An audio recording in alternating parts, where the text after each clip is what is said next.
encore à ouvrir la parole de Dieu. Et c'est dans l'Évangile selon Matthieu, chapitre 21, à partir du verset 1er, que nous allons faire une lecture. Matthieu, chapitre 21, à partir du verset 1er, nous lirons jusqu'au verset 11. Lorsqu'ils approchèrent de Jérusalem et qu'ils furent arrivés à Bethphagée, vers la montagne des Oliviers, Jésus envoya 2 disciples en leur disant « Allez au village qui est devant vous. Vous trouverez aussitôt une ânesse attachée et un ânon avec elle. Détachez-les et amenez-les-moi. Si quelqu'un vous dit quelque chose, vous répondrez « Le Seigneur en a besoin. » Et à l'instant, il les laissera aller. Or, ceci arriva afin que s'accomplisse ce qui avait été annoncé par le prophète. Dites à la fille de Sion, voici, ton roi vient à toi, plein de douceur, et monté sur un âne, sur un ânon, le petit d'une ânesse. Les disciples allèrent et firent ce que Jésus leur avait ordonné. Ils amenèrent l'ânesse et l'ânon, mirent sur eux leurs vêtements et le firent asseoir dessus. La plupart des gens de la foule étendirent leurs vêtements sur le chemin, d'autres coupèrent des branches d'arbres et en jonchèrent la route. Ceux qui précédaient et ceux qui suivaient Jésus criaient « Hosanna, ô fils de David, béni soit celui qui vient au nom du Seigneur. Hosanna dans les lieux très hauts. » Lorsqu'il entra dans Jérusalem, toute la ville fut émue et l'on disait « Mais qui est celui-ci » La foule répondait « C'est Jésus, le prophète de Nazareth en Galilée. Amen. »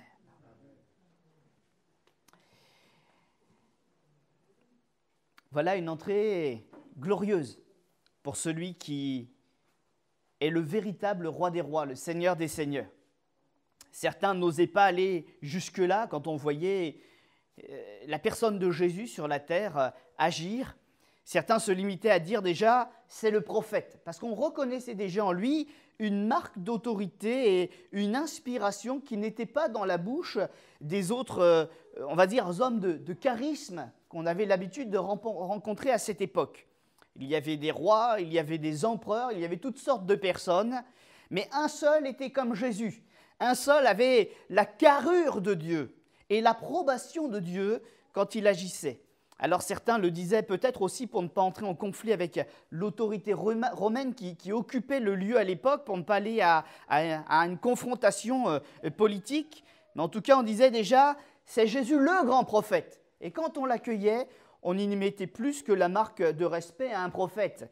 On se comportait avec lui comme celui qui était l'envoyé de Dieu. Vous savez, des fois, sans mentir, on est quand même obligé de faire attention à ce que l'on dit, à cause de la réaction des gens autour de nous, parce que certains sont favorables à Dieu et d'autres sont foncièrement opposés à Dieu. Mais quand même, il y a des choses que l'on se dit et même si on les dit à demi-mot, on les comprend très bien. Et dans ce texte, tout le monde comprenait très bien qu'il était celui que l'on attendait depuis si longtemps, celui qui devait régner sur la ville, sur le pays et sur les cœurs. Alors, la venue de Jésus, elle était peut-être annoncée comme la venue du prophète, mais tout le monde s'attendait à ce que Jésus agisse comme le roi des rois qu'il était. Certains étaient en train de l'expérimenter, d'autres l'avaient déjà très bien compris. Et ce matin, j'aimerais dire, qu'êtes-vous venu faire, qu'êtes-vous venu célébrer dans la maison de l'Éternel? Est-ce que vous êtes venu pour écouter une parole inspirée? Ou est-ce que vous êtes venu vous réjouir parce qu'il y a déjà une action du Saint-Esprit en train de se faire dans vos vies? Que vous êtes en train aussi peut-être de célébrer avec nous plus que le nom de Jésus, mais de célébrer la réalité de Jésus, de celui qui vous a sauvé, de celui qui vous a transformé, de celui qui va encore faire des choses extraordinaires dans vos vies. Moi, c'est ça que je suis venu célébrer ce matin. Pour ce monde, et peut-être que dans ce message, on est obligé d'utiliser des mots abordables par tout le monde. Jésus, qui a annoncé la parole de Dieu.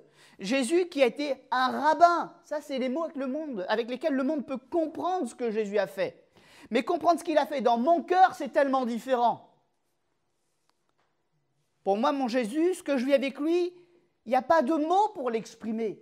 C'est quelque chose d'intime, c'est quelque chose de profond. Et si ce matin je rends un culte, les gens verront l'aspect d'un culte dans ma démarche. Ils verront la prière, ils verront le chant, ils verront que j'ouvre un livre qu'ils pourront taxer de livre de religion, livre d'enseignement. Mais ce qui se passe dans mon cœur va tellement plus loin. Dans mon cœur, je suis à genoux devant Jésus. Dans mon cœur, je suis livré à Jésus. Dans mon cœur, je suis entretenu dans un esprit de repentance parce que je sais que je suis impur. Je sais que je ne suis pas digne. Mais comment je peux rendre ça par des mots? Je peux le dire. Mais qui peut voir le David à genoux en train de se soumettre à Dieu? Personne ne peut le voir.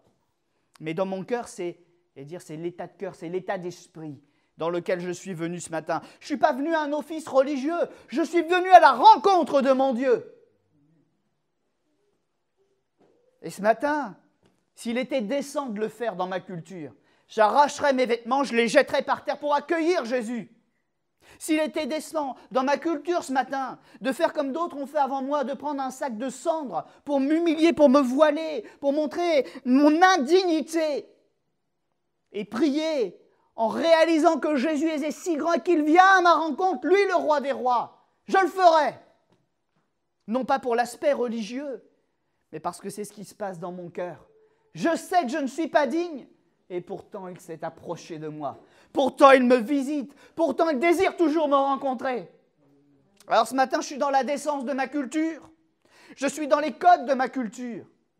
Mais peu importe ces codes, je suis à genoux devant mon Dieu. Amen. Et c'est ce que j'ai envie de transmettre autour de moi. Alors mes mots sont faibles, mais il y a une invitation que je peux vous faire. C'est n'écoutez pas l'homme, mais écoutez la parole de Dieu. Écoutez le Saint-Esprit pour que lui touche votre cœur ce matin. Et vous comprendrez ce que j'essaie de vous dire avec des mots si faibles et si fragiles. Vous avez certainement fait avec moi ce constat que, eh bien, il y a dans la vie des chrétiens quelque chose de différent. Et c'est vrai que le monde est interrogateur. Il pense qu'on a trouvé une méthode. Il pense qu'on a trouvé une discipline qui fait qu'on arrive à tenir l'embarcation de notre vie malgré la tempête. Mes amis, est-ce que c'est une méthode miracle qui vous a touché, vous? Est-ce que c'est ça que vous avez compris le jour où vous avez été percuté par l'Évangile? Que c'était une loi sur votre vie qui vous disait « fais ci, ne fais pas ça, tu seras heureux ». Non, vous l'avez compris comme moi, parce que ça fait déjà quelque temps qu'on marche avec Jésus. Il nous a interpellés en nous montrant par des codes et des règles qui n'allaient pas dans notre vie. Mais est-ce que c'est ce qui nous a fait avancer? Non. C'est quand on a saisi sa main, réalisé qu'il est un Dieu vivant, qu'il est un Dieu d'amour et qu'au-delà d'une loi, il y a l'amour de Dieu. Et nous ne marchons pas par la loi, nous marchons par la grâce, nous marchons par la main dans la main avec celui que nous avons trouvé pour nous sauver. C'est une personne qui nous a sortis du bourbier du péché. Et ensuite, il nous a aussi enseigné comment rester attaché à lui. C'est là qu'elle revient la notion de comportement. Mais ces choses, nous ne les faisons pas parce qu'il y a un tribunal devant nous. Nous les faisons par amour, parce que nous voulons changer pour celui qui nous a aimés. Et que désormais, nous avons appris à aimer en retour. La grâce. La grâce de connaître un Dieu et de partager quelque chose avec lui. Un Dieu vivant et un Dieu unique. Parce que tous les dieux qu'on nous propose dans ce monde, ils attendent des choses en retour. Mais celui-ci nous a prouvé son amour en livrant ce qu'il avait de plus cher et en nous l'offrant, alors qu'à l'époque, nous n'en étions pas encore indignes. Mais il y a eu, à cause de cet acte que nous avons compris et accepté, une transformation dans notre cœur. Et aujourd'hui, nous ne voulons pas que les sacrifices qu'il a faits, et le sacrifice, il était dans l'autre sens. Ce n'est pas nous envers lui, ça a été en premier lui envers nous. Et ce sacrifice qu'il a fait, celui de son Fils à la croix, nous voulons l'honorer. Nous ne voulons pas qu'il soit vain, nous voulons qu'il ait du sens et de l'efficacité. Alors c'est vrai que nous venons rendre un culte ce matin. Et le mot est juste, rendre un culte, parce que c'est lui qui nous l'a donné, la première offrande. Le premier sacrifice, c'est lui qui l'a fait. Le plus important, ce sacrifice qui a une valeur au-dessus de tous les autres, celui du sang de son Fils, qui lave de tout péché, c'est lui qui l'a fait. Et ce matin, nous ne faisons pas quelque chose d'extraordinaire. Nous faisons envers Dieu ce que nous devons, tout simplement. C'est juste le bon sens. Il a donné Jésus. Et ce matin, nous venons à la rencontre de Jésus pour lui exprimer, c'est là notre culte, notre reconnaissance et notre joie de lui appartenir. Nous ne faisons pas quelque chose d'extraordinaire, nous faisons juste ce qui est juste aux yeux de Dieu à cause de ce qu'il est et de ce qu'il a fait et de ce qu'il continue de faire pour nous. En ce monde, les gens vont nous regarder d'une manière bizarre. Ils vont se demander ce qu'ils devraient faire pour imiter notre foi, alors qu'en fait, ils peuvent recevoir et vivre la leur. Il y a des gens qui vont lutter contre l'évidence. J'aime bien les émissions qui parlent de la création. La plupart du temps, d'ailleurs, ce n'est même pas tourné par des chrétiens ou par des gens qui avouent l'existence de Dieu. Hein. Quand ils sont dans ces grandes émissions, on voit les plans extraordinaires de la nature, on s'extasie dessus, on découvre des merveilles, effectivement, on n'a jamais pu imaginer. Hein. Vous savez qu'il y a une région dans le monde, ce sont d'anciens volcans, et dans ces anciens volcans, l'eau qui bouillonne, vous n'avez certainement pas intérêt à mettre les pieds dedans parce que c'est de l'acide naturel, des lacs d'acide.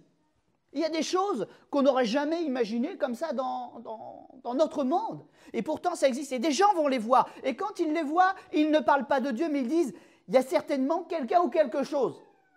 Mais ils se limitent à ce que leurs yeux voient. Ils s'extasient sur le monde et ils refusent de confesser ce que leur cœur leur crie. Mais il y a forcément un Créateur. Et son nom est Jésus. Mais ils se limitent dans leurs propos. Que Dieu les réveille ce matin. Qu'ils acceptent de le confesser, comme nous-mêmes, nous l'avons confessé. Vous savez, il y a quelque chose dans notre actualité, vous en entendrez de plus en plus parler parce que ça va s'accentuer, c'est le séparatisme.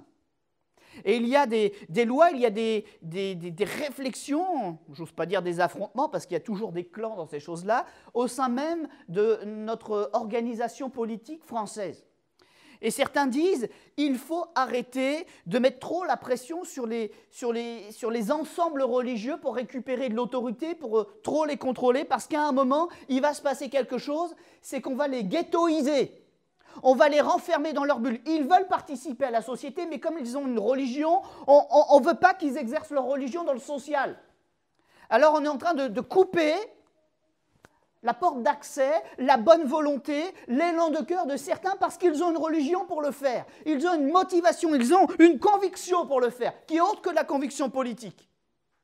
Et ces gens de bonne volonté, la peur, c'est qu'on finisse par les séparer de la vie de tous les jours et puis les ramener, les enfermer, et donc finalement d'en faire un autre pouvoir.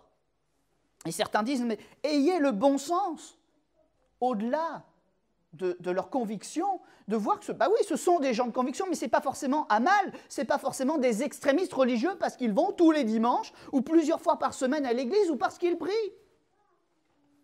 Et dans l'islam, c'est pareil, parce que la réflexion s'étend sur toutes les religions.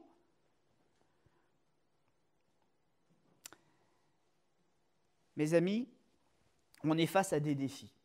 Il nous faut rester des gens équilibrés. Il faut continuer malgré l'adversité de ne pas se replier.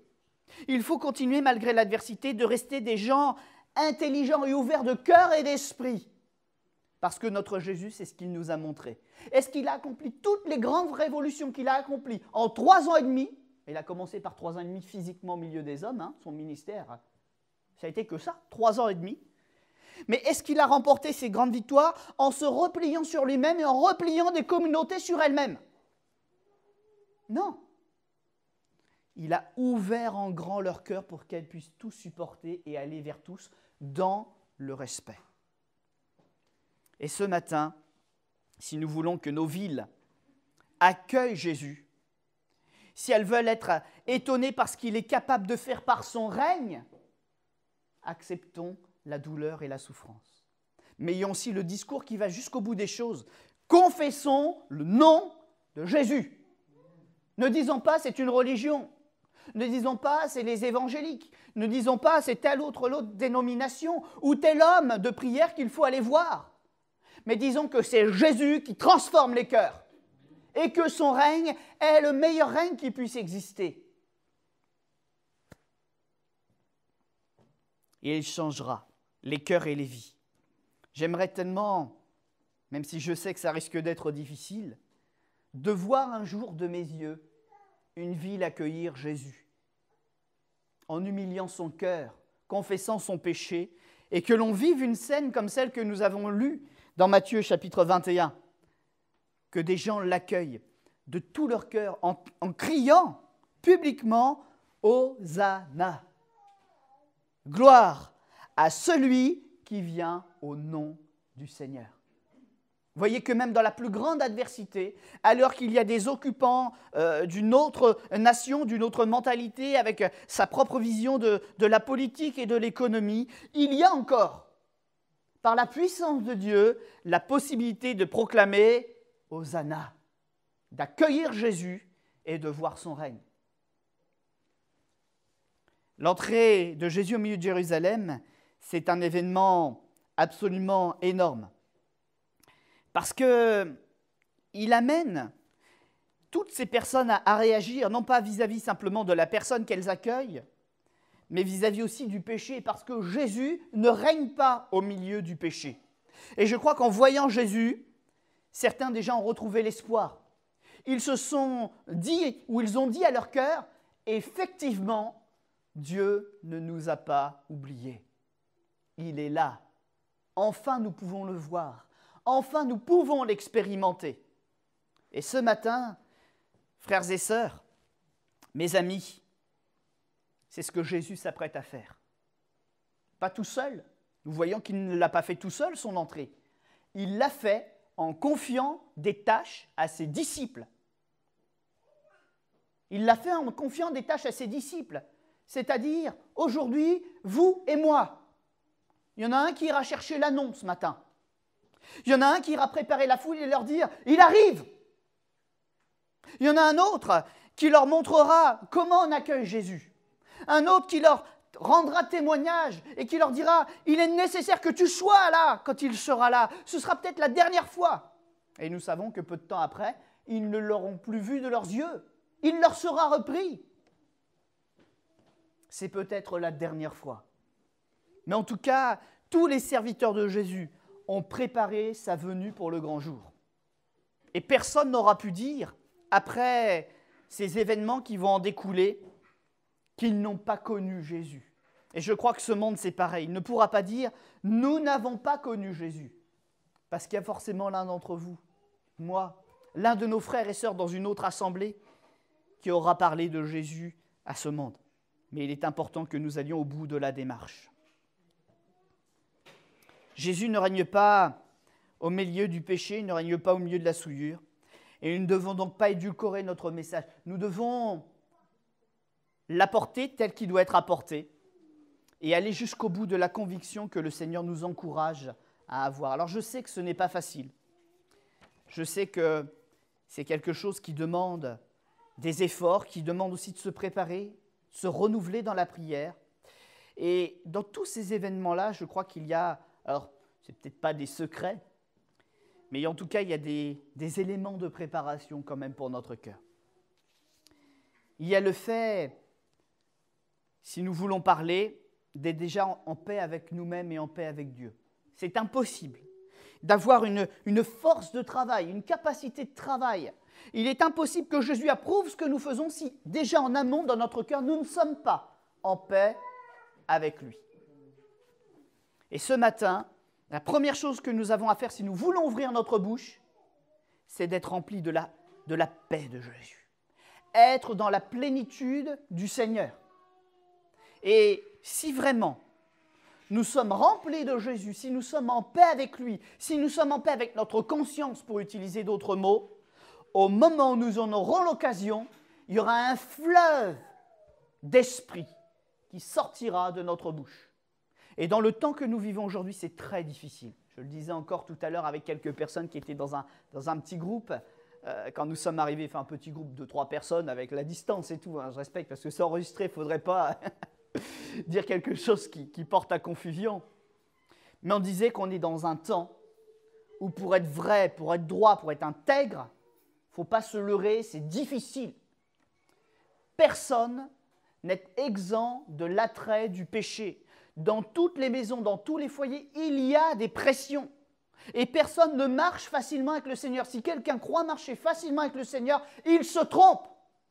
Veille sur ton cœur, mon frère, ma sœur. Parce que là, même ton pasteur ne peut pas dire que c'est facile pour lui. Il sent que ça le tiraille dans son cœur. Tout serviteur, toute servante de Dieu, toute personne expérimentée te le dira. Veille sur ton cœur. Le diable rôde de bien des manières. Alors, n'oublie pas la prière. Vous savez, il y a des choses qui sont des choses légitimes et qui nous épuisent. Et comme elles sont légitimes, comme elles ne relèvent pas forcément du péché, on ne voit pas le piège qui se dessine. Je prends un exemple, ce sera le mien, comme ça vous ne serez pas culpabilisés. En tant que papa, dans la période qu'on vient de traverser, j'ai dû mener mon service, j'ai dû mener mes projets, et j'ai dû m'occuper de mes enfants dans certaines périodes, dans certaines heures tout seul, parce que ma femme avait un travail qui la prenait, elle ne pouvait pas être là. Et je peux vous dire que même en faisant des choses vertueuses, s'occuper de mon ministère, s'occuper des projets que le Seigneur m'a donnés et de mes enfants, il y avait une fatigue qui était là. Et le diable se sert de cette fatigue. Et si nous ne sommes pas conscients, si nous ne sommes pas vigilants, même en faisant des choses bonnes, le diable s'est trouvé des portes d'accès pour nous toucher. Alors mes frères et sœurs, ne soyons pas aveugles. Nous avons prié si souvent pour avoir du discernement. Pour avoir du discernement. Eh bien maintenant, il faut mettre en pratique ces choses. Le diable est à notre porte aussi, à chacun. Nous sommes dans ce temps qu'il est dit, il cherchera à faire tomber les élus s'il est possible.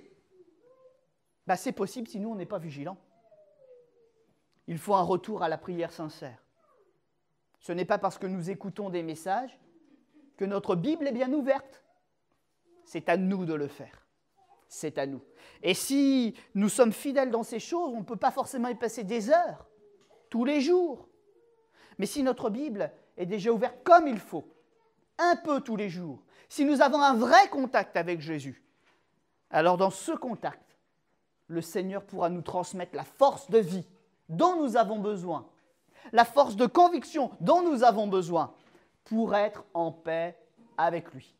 Ce n'est pas une question de quantité, c'est une question de qualité, et je vais utiliser le mot que j'ai utilisé en introduction tout à l'heure, d'intégrité.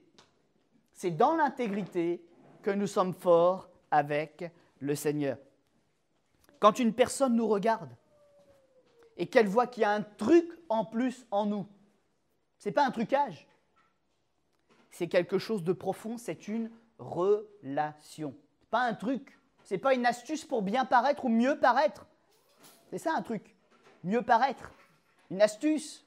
Nous n'avons pas une astuce, nous avons une transformation de cœur. Et ce que nous faisons, c'est que nous veillons à l'entretenir. Alors ce matin, mesure la paix de Dieu dans ton cœur. Mesure la sérénité que tu as quand tu parles aux autres, quand tu agis. Il n'y a pas que des belles choses dans notre vie, dans notre bouche. Mais notre victoire, elle est de combattre ces choses tous les jours. Une capacité, un désir à garder et à revoir nos bonnes priorités, à rester dans l'honnêteté, dans l'intégrité. Moi, j'aime ce qu'est dit de Job, c'était un homme intègre. J'aime ce que l'on dit de Nathanaël, c'est un homme dans le cœur duquel il n'y a véritablement aucune fraude. Et les tentations sont là aussi pour nous. Quand on nous prive de tout, on aurait presque l'impression de dire « oui, mais c'est le monde qui nous prive ». Mais est-ce que ça nous autorise à braver les interdictions pour autant? L'intégrité, c'est cela qui glorifie le Seigneur. D'ailleurs, dans les temps difficiles, il nous a aussi fait des promesses. Ne promène pas des regards inquiets. À chaque jour suffit sa peine. Dieu pourvoira. Et notre intégrité, elle sera protégée, elle sera renouvelée si véritablement notre foi est entretenue. Continuez de savoir donner une parole vraie, une parole fiable. Ne pas négocier pour notre intérêt, mais nous tenir en bride pour la gloire de Jésus et montrer le bon exemple.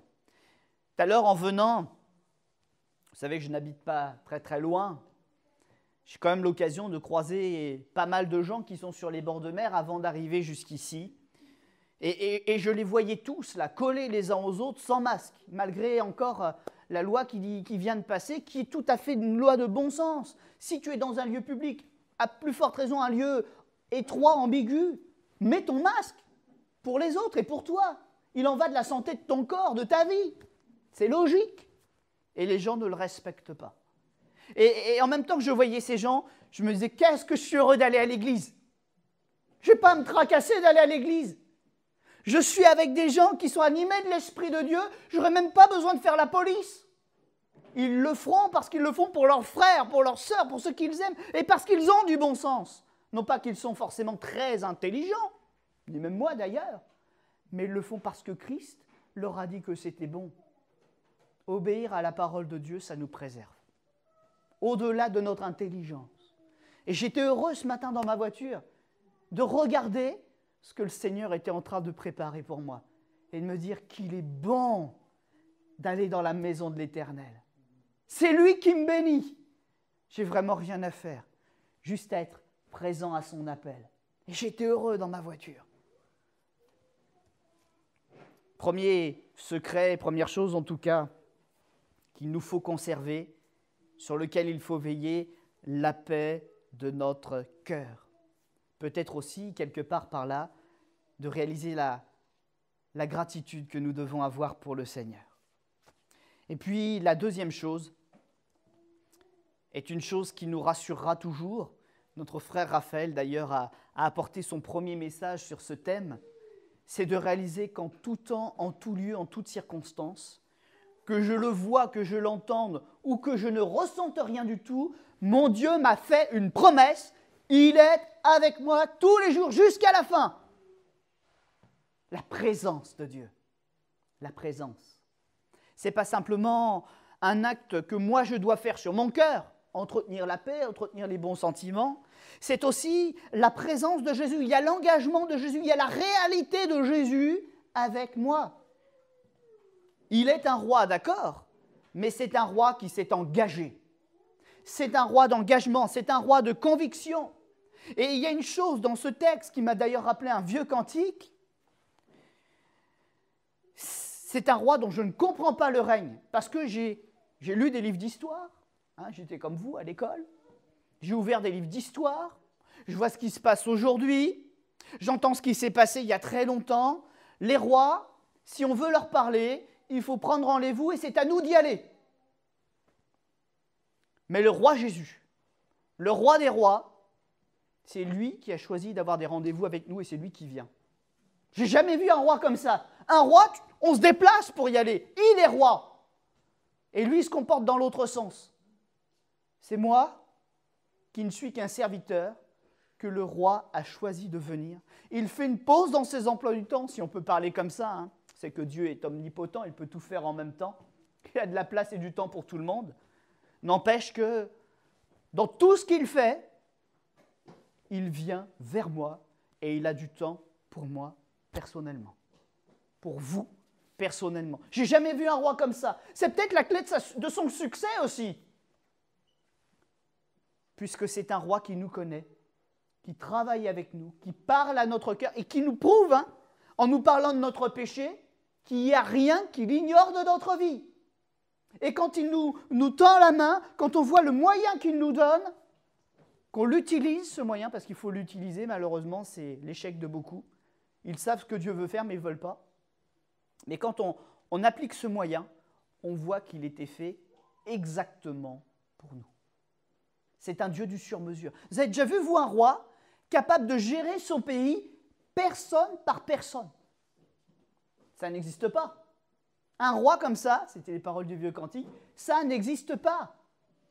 Un roi qui se met à genoux devant moi, il y a un roi qui est grand et qui se met à genoux pour se mettre à m'apporter de moi qui suis petit, ça n'existe pas, dit le vieux cantique.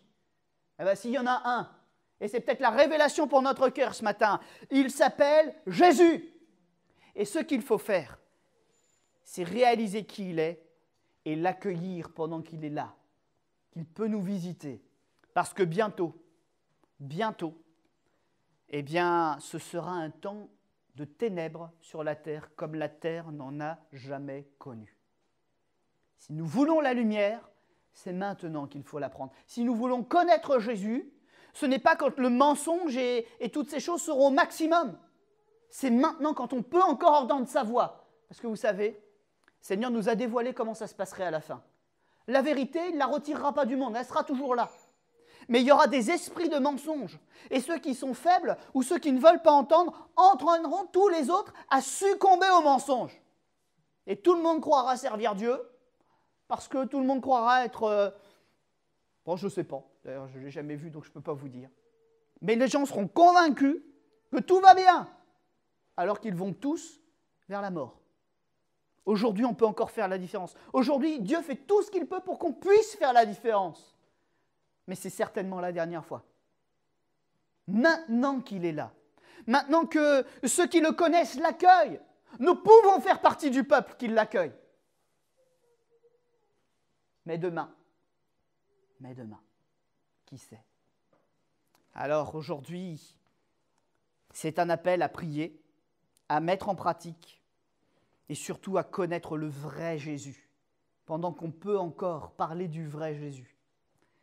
Alors on va incliner notre front, puis on va demander au Seigneur sa grâce, pour que ceux qui ont encore l'opportunité aujourd'hui de l'entendre, pour ceux qui ont l'opportunité de pouvoir l'accueillir, ne ratent pas la visitation et qu'ils réalisent surtout qu'on n'a pas un bon génie dont on frotte la lampe qui fait du bien, mais qu'il est Dieu et que le bien qu'il fait, il le fait parce qu'il a le pouvoir de le faire et que c'est par amour. Et qu'en retour, nous puissions, en découvrant cet amour, choisir de nous attacher à lui. Seigneur notre Dieu, ce matin, depuis longtemps nous entendons par tes serviteurs, tes servantes, que tu viens. Et je crois, Seigneur Jésus, que dans les jours, les semaines, les mois qui vont venir, le monde va voir et entendre parler de Jésus avec une puissance que ce monde ne pourra pas ignorer. Mais je sais aussi comment ça va se passer. Certains vont te reconnaître comme roi, ils vont te suivre, peut-être même au péril de leur vie. Mais les autres, ils essaieront d'une certaine manière de te crucifier et ton message encore une fois. Je vois encore cette image que j'ai découverte ces jours-ci dans les médias d'une foule nombreuse qui était là à défiler dans les rues et qui brandissait cette pancarte « Si Jésus vient, je m'engage à le crucifier à nouveau ». Il y a des gens qui savent très bien ce qu'ils font et ce qu'ils veulent faire de Jésus. Mais Seigneur Jésus, peu importe ce que certains pensent, ce qui est important, c'est ce que moi je vais faire de mon cœur et de mon âme. Si Jésus est là, je ne veux pas répondre par une culture, je ne veux pas répondre par ces choses. Je veux que ce ne soit pas une réponse matérielle. Je veux que ce soit un engagement de mon cœur. J'ai mon âme à sauver ce matin. J'ai l'âme de ma famille, j'ai l'âme de mes amis, j'ai l'âme de ceux qui m'entourent à sauver ce matin. Alors s'il te plaît, rends-moi plus fort. Augmente en moi la foi et que je sois trouvé intègre, faisant ce que tu m'as demandé dans ma génération, pour que cette génération, si c'est la dernière, Seigneur, puisse voir des hommes, des femmes, des enfants, des vieillards t'accueillir et partir pour l'éternité avec toi. Amen.